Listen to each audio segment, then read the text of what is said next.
got a guy What like a that, that's built shot. like that, the 6'4", that you got to translate like that.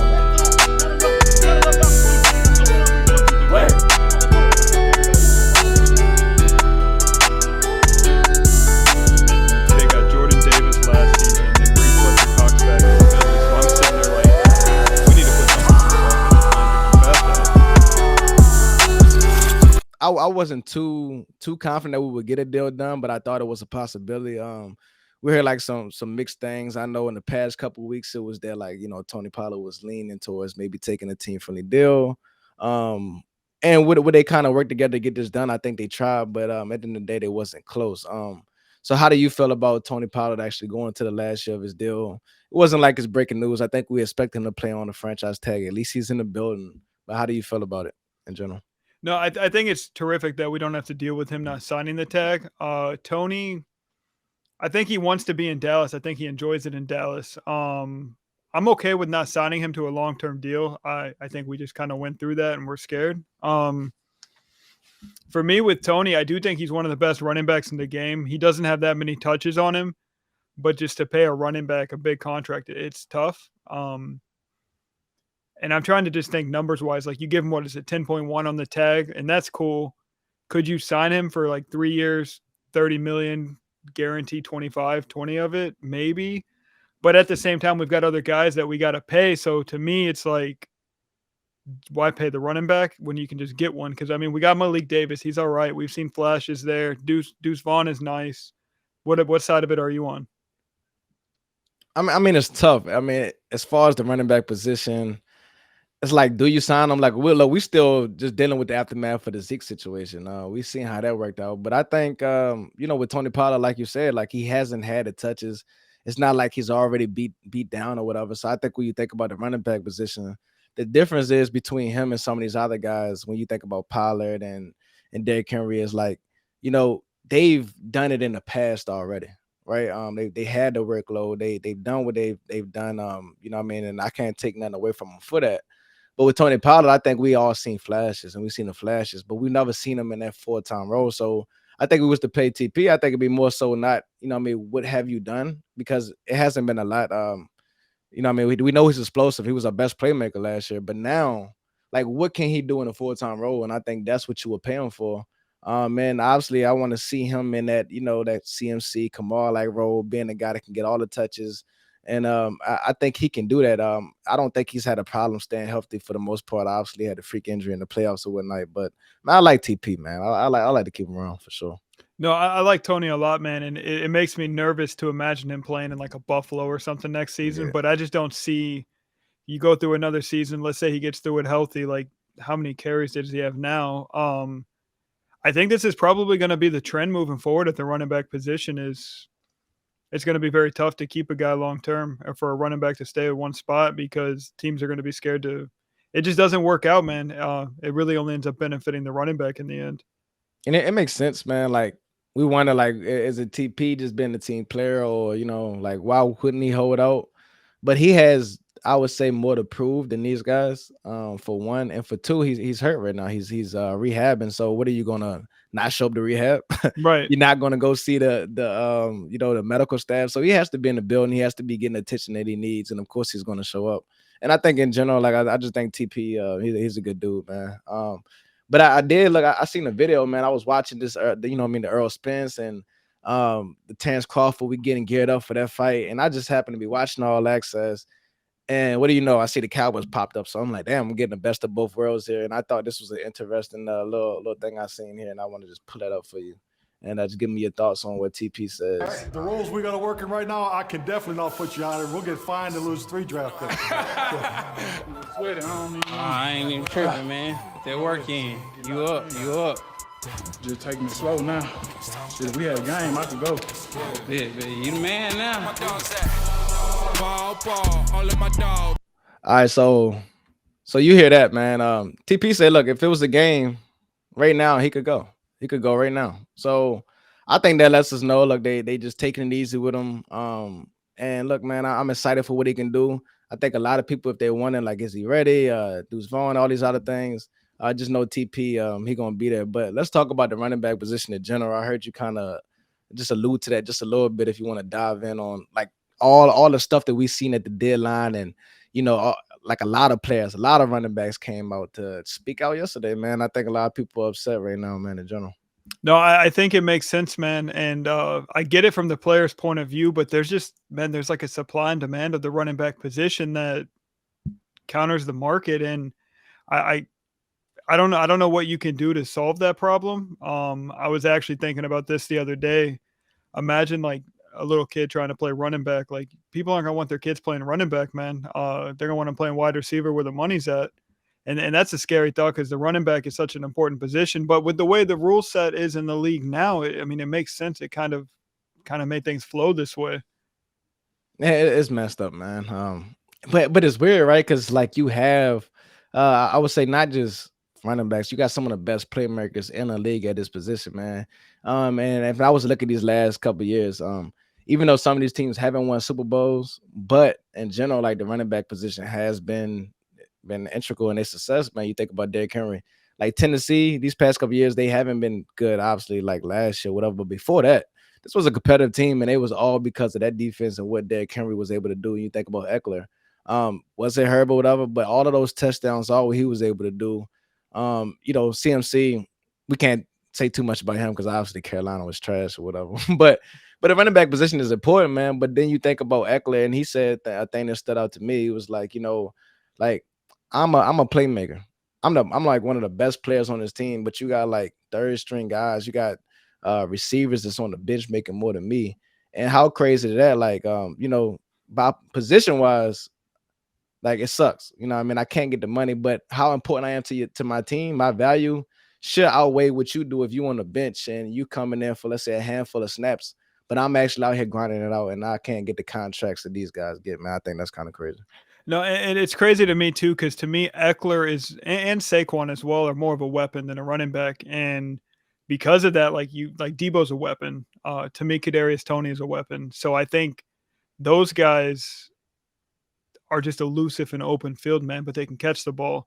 And unfortunately, with that running back title, that's just kind of what comes with it because Austin Eckler and Derrick Henry are two very different running backs, and it sucks for Eckler too. Eckler's the best player on his team, if you ask me. Like, Exactly, man. how are you one of the lowest paid players when you're the best? And it's unfortunate, man. But I don't know. But why would you pay a running back $15 million when you can just get one in the draft? Like go find one on the street. The USFL probably has some sitting around. Like they're just available, and it's just easy to plug and play. Now, should it be something like set aside for like players that you would say is multifaceted, like position wise? So let's say you got a Eckler that can line up at receiver and running back, CMC that can do both, all these guys, Kamara. But then you think about players like Micah, who plays linebacker and pass rusher, or Kelsey, who what I mean is a tight end, but technically he's a receiver, but he can't get that receiver. Should it be like a different threshold for guys like that? I mean, there should be, man, and especially when talking about Micah, like Micah's a weapon. Micah, you can line him up. He can go in coverage. He can blitz. He can play the run. Like whatever you need, Micah can do. He can spy, but he's going to end up getting paid like an edge rusher unless they can play him more off ball. If they can play him more off ball, then he would end up getting line back. I think it's based off the percentage of snaps at the position. Which now I think he's a pass rusher. I think he's kind of burst through that door. Which was Mike Gesicki's argument when he was trying to get wide receiver money because they were like, no, your percentage at wide receiver isn't there. So he got stuck with that tight end bag. But the running back room, man, I get it. But to me, with like Derrick Henry, like Derrick's on his second contract. He's nervous about his third one, and he should be. But, I mean, that's just it sucks, but that's what it is. But if they're going to make a shift, man, you would need all the running backs to hold out. Like, it would have to be all of them. If you which is crazy, though, because you heard me, I think it was like the past week or like, and I was just thinking, man, I was like, you can't tell me like these guys aren't working together right now, which you should. Like, every time I would hear something, it would be like, Saquon is thinking about holding out. And then the next post you would see is Jacobs is thinking about holding out. Jacobs is looking for this amount. Saquon is looking for this amount. Saquon might miss week 1. He might be willing to sit the season. Jacob is willing to sit the season.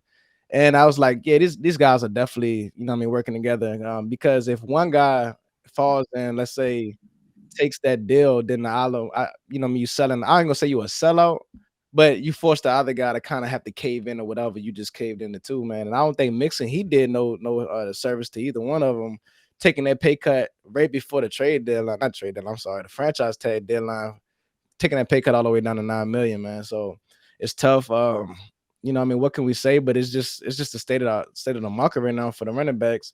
But I think you hear the more reports about the running backs. They said it was in the group chat. All of them is working together, trying to figure out how they can come and take a stand and kind of, make this thing more better for the, the running back position in general. Because right now, I don't think it's heading nowhere. It's not going up. The market is not going up. It just seems like it's going down, down, down. And at what point does this thing stop? No, and it's crazy too because it doesn't. I don't think. I think. I mean, if you think about it like this, there's 20 good, great quarterbacks on earth at one given time. That's why the market's so high for quarterbacks. Like that makes sense.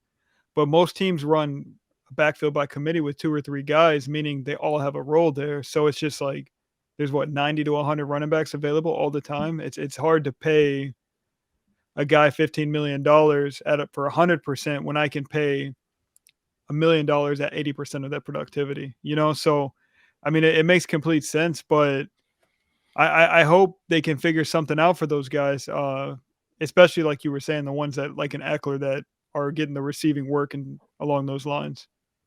Yeah, it got to be something there for sure. But so let's dive into some more Cowboy news. We knew that TP, we knew the idea of that he could sign that tag. Well, he signed the tag already, but we knew it was a good chance he would play on the tag. It was kind of far-fetched expecting that deal to happen. I would have liked to seen it happen if they could have came to a nice number, but oh well.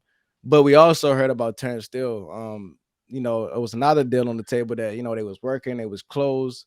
And then as it got close to the deadline, we didn't hear anything more about it, and I guess it didn't happen. But it seems like they was trying to work on that, that full life contract that the Cowboys so normally give to some of those linemen. We seen Tyron Smith on it, we seen Zach Martin do it, and we also heard obviously they was working on Terence Steele to try to get that done. Now, do you think it's a mistake not getting that done and maybe allowing this guy to hit unrestricted free agency? Seeing him get back, his price could skyrocket. You know what I'm saying? 100% it could skyrocket. I mean, it's tricky. A big man with a lower extremity injury like that, man, you don't know what you're going to get on the other end of that. And if anybody knows, it's that front office. So the fact that they're trying to work that deal must mean they see something they like. But it's weird because this time of year, we really don't know how anybody's doing, how anybody's improved until the shoulder pads come on. And we get that here soon. So we'll really probably get to hear where Terence Steele is at. If he's there's no way he's 100%, but like if he's sitting at 80, 90%, like we're in business this season, but there's no reason to rush him out there. And it's so tricky with the deal, man, because it's a 50-50 shot. Either you're ahead of it and you're a genius, or you're ahead of it and you're dumb, So it's like, it's so tricky. It could backfire so fast. But I mean, like you said, if you get a hit of it, and it looks great in hindsight, man. I don't know the last time I heard about. Imagine just going through this thing like Zach Martin, like he signed one deal and we haven't heard anything about it since. All we hear is about his restructures. Always restructuring. The same thing. Like it's no deal, it's just restructures. You know what I mean? So I think it's good once you got those guys as team friendly, like they are, man. Some great guys we got on the lineman position, man. I think Terence Steele is a good guy, and I think about his character is pretty much what allowed them to move from Lyle Collins last year. I think it was the work ethic. They seen him in the building every day. They seen his progression. They seen he was like one of the last guys to leave, first one in. And I think when you see a guy like that, you feel a lot more comfortable with handing that money out. So I still think Terence Steele, I think he'll bounce back, and I'm excited for his future. It's crazy to have this conversation now because it wasn't that long ago in the playoff game he was getting blown up. Or I think it was the Atlanta game. And it was everything. He was getting blown up. Get him out, please. And look at the conversation now. Like, good for Terence Steele, man. And it was right. Like Lyle Collins, is he even with Cincinnati anymore? Yes. Oh shit! I thought maybe. I don't know. I thought they was about to let him go, or whatever. But he wasn't answering. We seen Micah cook his ass up early last year, put him in a blender, bro. So, I mean, listen, Terence Steele, we got our 5 long as they get back in there. You know what I mean? We don't know, with time or whatever, but I think that's a nice piece to have. Let's talk some ad rankings though, bro. We got a little time here left, man, before we get up out here. How do you feel about CD. He did. I don't even think he made the top 10, man. That's crazy now that I think about it. I wish I could look it up, but I did see a couple names ahead of him. How do you feel about AJ Brown being ahead of him? That's debatable. I'm not mad at that. But what about Terry McLaurin? Two NFC East wide receivers been ahead of CD in the rankings this year. I got it pulled up right now. They got CD sitting right at 10 at 90 overall. Maury, AJ, Terry. I can't give that to Terry, man. Terry's an X factor too. I'm not saying CD's an X factor by any means. I agree with the superstar there, but I think Terry's a superstar, not an X factor. What has he done that's X factor ish over in Washington? I haven't seen it. I think CD should be 9 on that list. I'm mad. I'm not gonna lie. I'm mad about Terry. Everything else I'm cool with, but I'm mad about Terry McLaurin. I don't even know if Amari is a better receiver than CD no more, man. I mean, I like Amari, but I mean, yeah, but like I don't hear him in those like top 10 conversations. Like you would hear CD, at least you're going to hear CD name, no matter who you talk to. CD's up there. I haven't heard anybody say Amari Cooper top 10, but Madden for whatever reason, he's in there. No knock on him, no knock on Terry McLaurin either. You know what I mean? But that's crazy. But the beauty of that is, the season starts and then they get these updates, and I'm pretty sure CD 2 or 3 games in, he'll be up there somewhere in the top 6, top 7, whatever. That stood out to me. And then pass rushers, you see Micah in there. I think off the top of my head, I think you see Nick Bosa and Myles Garrett ahead of him. And Micah falling in that third. But it was interesting seeing Demarcus Lawrence once again getting that recognition, being able to fall into that top 10. So shout out to D-Law, man. He been getting a lot of love this offseason, man. After a lot of hate from Cowboy Nation the past couple of years, now he's finally gaining that respect, letting people know it's not all about sacks, but all the way across the league, people respect D-Law. Nothing disrupts the game more than pressures, and that's what D-Law provides, and he creates opportunities for someone like a Micah Parsons. No, I got the list pulled up here, man. X Factor's all the way down this list. Micah, I like that. Micah, he's number 4. They got Donald listed as a write-in on here, but Micah. That's fair. But to be honest, there's a tier here, and I mean Aaron Donald's in his own tier, and then there's Bosa, Garrett, and Parsons next to each other. So Micah would be at 99 after the first 2 games. So don't get me lying. So don't get me bragging about Micah, because Micah this year, I think it's got to be between Defensive Player of the Year real quick. I think it's got to be between him, Bosa, and Garrett. But Garrett depends on if the Browns are good. I think I'm gonna tell you why Micah gonna win Defensive Player of the Year this year, bro. The last we had our first year. I think we knew what Micah was gonna be. We heard it all offseason. We was like, damn, we heard all the buzz and was like, damn, this dude for real. Lights come on. He is who they say he was. You know what I mean? Year 2, they move him to pass rusher like more often, and he goes in there, and he has the games that he has. Like it seemed like every game he got a sack, he got 2. But it seemed like later in the year, you know what I mean, he just kind of tailed off. I think he hit that wall. He was getting beat up. He didn't have the help he needed. And he wasn't as big as he needed to be. But then this year, you know what I mean, you bulk up. You're getting big. You're able to withstand those battles a little bit more. But then you have the help. Like, I think just being able to get Mozzie and Hankins beside him from day one, and Sam and D-Law getting the attention they got. If we could just create any one-on-ones for this, I mean, I don't think they're one-on-one Micah anyway. But just having him have more help, I think he's gonna, have a huge year. And then the way he's talking, man, I ain't seen nobody work as hard as he have, and I don't know how long. Like every day, it seemed like he's working. But not only that, man, I just think you hear his quotes about being a leader. It's not all about the sacks anymore. I just want to be a team first guy. I want to win. It goes to show you he's gonna go wreck the game, however, and just to be the absolute game wrecker he is, I think you about to see him take new levels this year.